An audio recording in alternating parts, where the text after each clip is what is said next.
Intuition, is this a distillation of previous experience, or is it tapping into something bigger? And that clearly is something we're not going to answer here. Certainly you can become very intuitive, but I think that you've got to be very, very, very present to access that intuition, and if you're not careful, that can be ego. So knowing the difference between intuition and ego is quite something. In that book that I talked about some minutes ago called Trading in the Zone, Mark Douglas talks about a mechanical trading exercise in the same way as Gann did.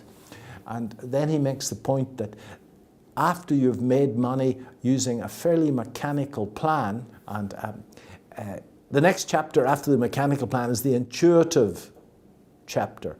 And you don't have to make that jump, but that's the next step. And certainly intuition, if it is intuition, is the black belt. There's no doubt about that. And it comes and goes. So I think if you're very honest with yourself, you can certainly make that step, but it's a step that one has to be very careful about, because you're not quite sure whether it's intuition or ego. Ego being mine's bigger than yours, okay? And it's something that I haven't been that successful with in terms of being consistent. My trading partner, Tom, is a very intuitive trader, okay?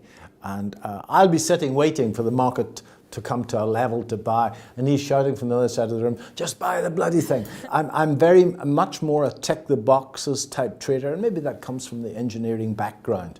And certainly in the stock market, when I tick there's a lot of boxes to tick in the stock market. Fundamentals, technicals of the share, technicals of the general market. When you tick all the boxes, you get very, very lucky indeed.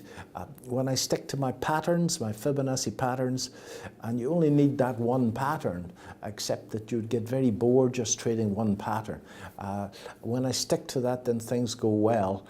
I have periods of incredible intuition that lasts for weeks on end, and then sometimes it goes. It really does go, and it normally goes because of success.